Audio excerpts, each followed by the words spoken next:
এই যে পিছে 1000 টাকা দিছি। কি বাবা, এ কি নাম? 1000 টাকা দেছ? কি নাম বাবু তোমার? মাহি। মাশাআল্লাহ, ভয় পাচ্ছ তুমি? বাবা কি নাম তোমার? মাহি। খাওয়া দাওয়া করছো বাবু? খাইছো? যাও বাবা যাও যাও, আল্লাহ কবুল করুক। জোরে কোন আমি, আরো জোরে কোন আমি। আল্লাহ তোমার একজন বান্দা 200 টাকা করলো দান, আল্লাহ দানটা কবুল করেন। ছোট্ট বাবু 1000 টাকা, জোরে বলেন মারহাবা। মরে গেলে সব শেষ, কথা বলেন না কেন? হাইরে মানুষ, রঙিন মানুষ, দম ফুরাইলেই ফুস। বেশি বাহাদুরি কইরা না, খুব বেশি অহংকার হয়। কিসের অহংকার করো? এক ফোঁটা নাপাক পানির থেকে আল্লাহ পাক তোমাকে আমাকে সৃষ্টি করেছে। তুমি কিসের অহংকার করো? মিনহা খলাকনাকুম ওয়া ফিহা নুঈদুকুম ওয়া মিনহা নুখরিজুকুম তারাতান উখরা। এই মাটি দিয়ে তোমাদেরকে সৃষ্টি করেছি, এই মাটির ভিতরে তোমাদেরকে রাখা হবে, এখান থেকে আবার পুনরায় জীবিত করব। এই মাটি সেই মাটি যেই মাটির উপর দাঁড়িয়ে পেশাব পায়খানা করি। কিসের অহংকার? খুব বেশি অহংকার যখন আসবে, কবরস্থানের পাশে দাঁড়াবেন কত রাজা বাদশা আমির ওমর, যাদের ধমকে জমিনের মানুষগুলো ভয়ে কাঁপতো, আজকে কবরে শুয়ে আছে। বেল নাই, কি নাই? বেল নাই, টাইম নাই। ওর কবরে যদি ছাগলে পেশাব করে কিছু করতে পারবে না। এই জন্য এত দাম্ভিকতা, অহংকার করবেন না। অহংকার করা ভালো নয়। সবাইকে যেতে হবে কোথায়? কোথায়? কবরে। এই জন্য সাবধান, সাবধান। আল্লাহ যেটুকু সম্মান দিয়েছে আলহামদুলিল্লাহ, আল্লাহ যে অবস্থানে রেখেছেন আলহামদুলিল্লাহ। আমার টিনের বাড়ি আলহামদুলিল্লাহ, কোনো সমস্যা নাই। একটু পাকা বাড়ি হয়েছে আলহামদুলিল্লাহ, সমস্যা নাই। আমি উপরে 10 তলা 20 তলার দিকে তাকাবো না, সব সময় নিচের মানুষদের দিকে তাকাবো, তাহলে ভালো থাকবেন। ওপরে চোখ দিয়ে তাকাবেন না, ওপরে তাকাবেন না, আপনি ধ্বংস হয়ে যাবেন। নিচের দিকে তাকান। আপনার তো একটা টিনের বাড়ি আছে, রেল স্টেশনে যায় দেখেন কিছু মানুষ কাগজ দিয়ে ঘর বাড়ি বানায় শুয়ে আছে। এর আপনার তো শোয়ার জন্য একটা বালিশ আছে, রেল স্টেশনে যায় দেখেন পায়ের স্যান্ডেল মাথার তলে দিয়ে লোকটা ঘুমাচ্ছে। আপনার তো আছে, মাথায় ইট দিয়ে ঘুমাচ্ছে। আপনার তো দামি খাট আছে, ওরা মাটিটাকে খাট বানাইছে। কিসের অহংকার আপনার? কিসের অহংকার? আল্লাহ তো অনেক ভালো রেখেছে, আর কত চান? আর কত চান? অল্পতেই সন্তুষ্ট হন। কথা কন না কেন? অল্পতে সন্তুষ্ট হয় কারা? মুমিন যায়। আর আরো চাই, আরো লাগবে, আরো দরকার। এই আকাঙ্ক্ষা করা ভালো না, আপনার ঈমানটাকে ধ্বংস করবে। কথা বলেন না কেন? একটা স্বামী চাকরি করে 20-30 হাজার টাকা স্যালারি পায়, বেতন পায়, আলহামদুলিল্লাহ খুশি হন। কিন্তু বিবিটা বলে এই যে অমুকের বাপ তোমার সাথেই তো চাকরি করে, অমুকের আব্বার দামি ফ্রিজ আছে, দামি গাড়ি আছে, আমি শুনলাম গুলশান একটা ফ্ল্যাট কিনেছে, আর তুমি আজ পর্যন্ত সিরাজগঞ্জ বাজার একটা 2 শতক জমি কিনতে পারলা না। ভালো স্বামীটা, সৎ স্বামীটাকে ঘুষখোর বানায়, এরকম কিছু স্ত্রী আছে না? ও যদি বলতো অমুকের বাবা শোনো তুমি সরকারি অফিসে চাকরি করো, আমি শুনি কত মানুষ সুদ ঘুষ খায়, খবরদার হারামের একটি টাকা যেন আমার বাড়িতে না ঢোকে। আলহামদুলিল্লাহ যতটুকু বেতন পাও ততটুকু দিয়ে আমরা স্বামী স্ত্রী সন্তান নিয়ে অনেক সুখে আছি, হারামের অর্থ যেন আমার বাড়িতে না ঢোকে এমন নেককার বিবি আমাদের দরকার। ও শুনতে আসছেন? কষ্ট পাইন না? আপনার কিছুই ছিল না, আজকে আপনার এনায়েতপুরে বাজারে আপনার দোকান। কথা কন, আপনার কিছুই ছিল না। সিরাজগঞ্জ নিউ মার্কেটে আপনার দোকান, আপনার কিছুই ছিল না। আজকে আপনি তাঁত শিল্পের একজন ভালো একজন ব্যবসায়ী, শিল্পপতি হয়ে গেছেন। আল্লাহ হাজার হাজার লক্ষ লক্ষ টাকা আপনাকে দিয়েছে, শুকরিয়া আদায় করবেন কার? কিছুই ছিল না, আমার মধ্যে কিছুই ছিল না। জন্মের সময় ছিলাম ল্যাংটা, জমির দলিলও ছিল না, টাকার বান্ডিলও ছিল না।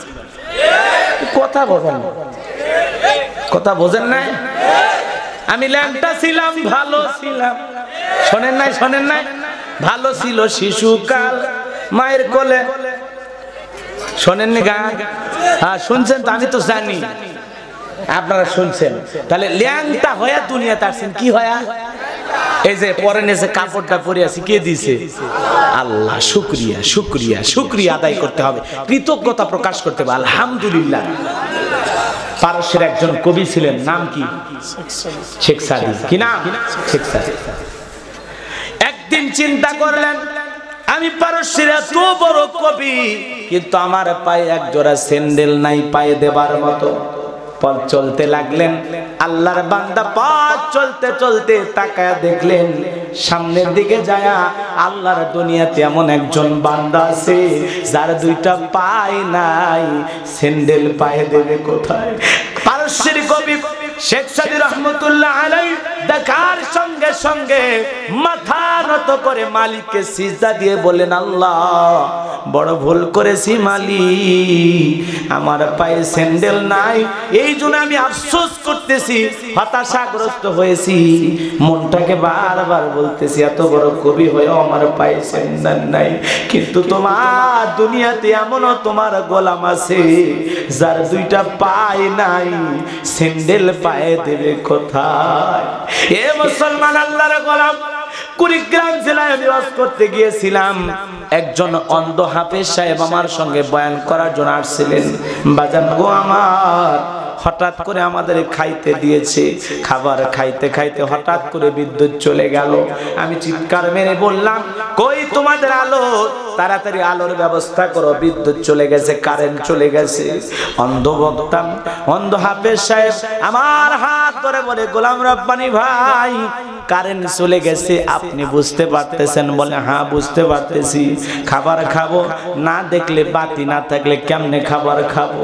বলে হুজুর আপনি কয়েকটা মিনিটের জন্য কারেন্ট চলে গেছে আফসোস করতেছেন, জন্ম থেকে আজ পর্যন্ত আমার চোখের কোনো কারেন্ট নাই, আমি পৃথিবীর সুন্দর আলো বাতাস দেখতে পারি না, এমনকি আমার প্রিয়তমা স্ত্রী কেমন দেখতে পারি না, কলিজার টুকরা সন্তানগুলো কেমন দেখতে পারি না।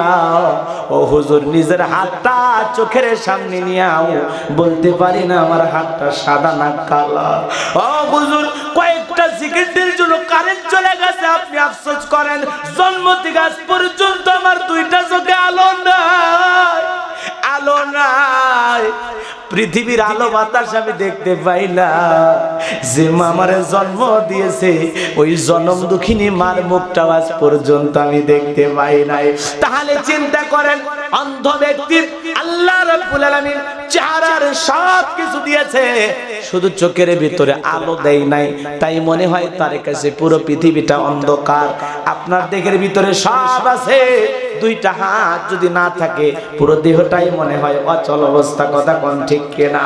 এই জন্য আল্লাহ পাক সুস্থতার নিয়ামত দিয়েছেন। মহামারীতে কত মানুষ বিদায় নিয়ে চলে গেল, এখন পর্যন্ত যে আল্লাহ সুস্থতার নিয়ামত দিয়ে আপনাকে আমাকে জীবিত রেখেছেন, সে আল্লাহর শুকরিয়া আদায় করার দরকার আছে না নাই?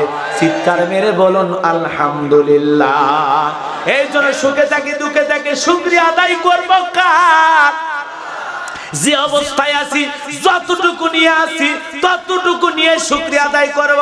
ভ্যান চালক আলহামদুলিল্লাহ, রিকশা চালক আলহামদুলিল্লাহ, আমি ব্যবসা বাণিজ্য করি ছোট আলহামদুলিল্লাহ, আমি কৃষিক্ষেত্রে কাজ করি আলহামদুলিল্লাহ, আমি মসজিদের মুয়াজ্জিন ইমাম খতিব আলহামদুলিল্লাহ।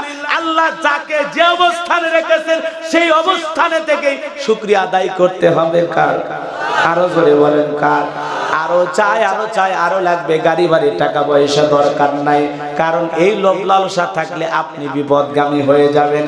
আল্লাহকুমুত তাকাসুর হাত্তা যুরতুমুল মাকাবির। আল্লাহ রাব্বুল আলামিন বলেন, তোমরা দুনিয়ার অর্থের প্রতিযোগিতায় লোভ লালসায় মেতে আছো, দুনিয়ার সম্পদের প্রাচুর্যের প্রতিযোগিতায় তোমরা মেতে আছো, আমি আল্লাহকে ভুলে গেছো। শোনো, তোমাদের এই দুনিয়ার লোভ লালসা, টাকা চাই, গাড়ি চাই, বাড়ি চাই, সুন্দরী নারী চাই, ক্ষমতা চাই, এই যে তোমাদের লোভ লালসা, এগুলো থামবে কখন?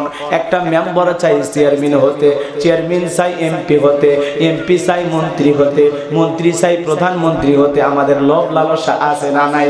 1 বিঘা জমির মালিক চাই 2 বিঘা হলে ভালো হলো, একটা পুকুর আছে 2টা পুকুর হলে ভালো হয়, সাইকেল চালক চাই একটা মোটর সাইকেল হলে ভালো হয়, আবার মোটর সাইকেল হলে বলে ভালো না 4 চাকা হলে ভালো হয়। কথা কোন ঠিক কিনা? এই যে আরো চাই, আরো লাগবে গাড়ি বাড়ি টাকা পয়সা ধন সম্পদ। আমাদের লোভ আছে না নাই?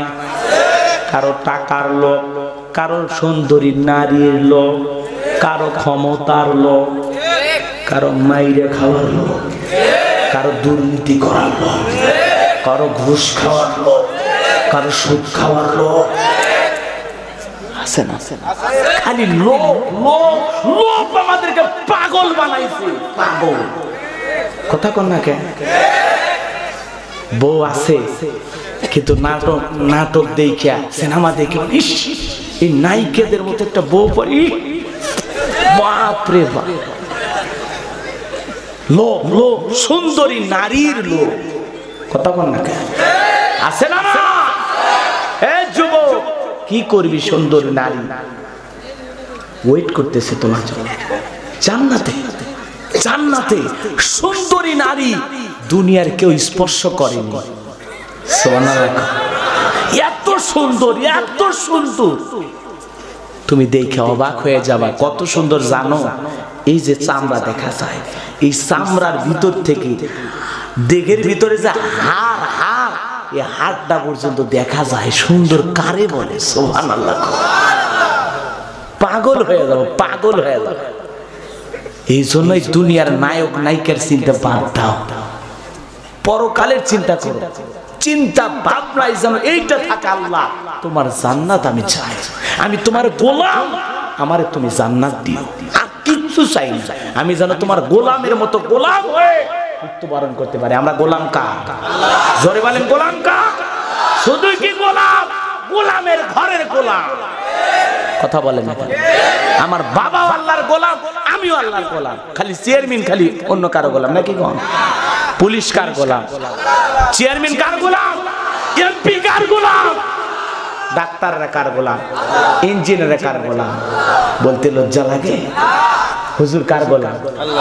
এই ধরে কর, আমরা সবাই আল্লাহর গোলাম। সবাই কার গোলাম? যদি আল্লাহর গোলাম হতে পারি আমাদের দুনিয়ার জীবন ধন্য। আমরা যদি সত্যিকারে আল্লাহর গোলাম হতে পারি আমাদের জীবন ধন্য। বুঝুন, আমরা সবাই গোলাম হতে চাই কার? আর জোরে বলেন, গোলাম হতে চাই কার? আমরা সবাই একজন আর গোলাম, তিনি কি? আর সবার একজন মনি, তিনি কি? আল্লাহ। কষ্ট পাইছেন? এই জন্য ভয় পাওয়ার কোনো কারণ নাই, ভেদাভেদ করার কোনো কারণ নাই। সামনের দিকে যাই, কষ্ট হবে? তাহলে আল্লাহ পাক আপনাকে কুড়া ঘরে রাখুক, ভাঙা ঘরে রাখুক, টিনের ঘরে রাখুক, ইটের ঘরে রাখুক, 2 তালাতে রাখুক, যে অবস্থায় রাখুক, শুকরিয়া আদায় করবেন কার? সুখে থাকি আলহামদুলিল্লাহ, দুঃখে থাকি আলহামদুলিল্লাহ, যে অবস্থায় থাকি না কেন আলহামদুলিল্লাহ। উঠতে বসতে শুকরিয়া আদায় করব কার? তাই বলে সুদ ঘুষ খাইয়া হারাম খাইয়া উঠতে বসতে করেন আলহামদুলিল্লাহ। তোমার ওই আলহামদুলিল্লাহ দাম নাই। আলহামদুলিল্লাহ যেন হালাল খাবারের দ্বারা হয়। কথা কোন ঠিক কিনা? সম্মানিত ভাইরা আমার, এই জন্য যারা শুকরিয়া আদায় করে সে তার নিজের জন্য শুকরিয়া আদায় করে, আর যারা শুকরিয়া আদায় করে না তাদের জেনে রাখা উচিত আমার আল্লাহ হলেন অমুক ফিক্কি, আমার আল্লাহ হলেন প্রশংসিত। বলেন আল্লাহু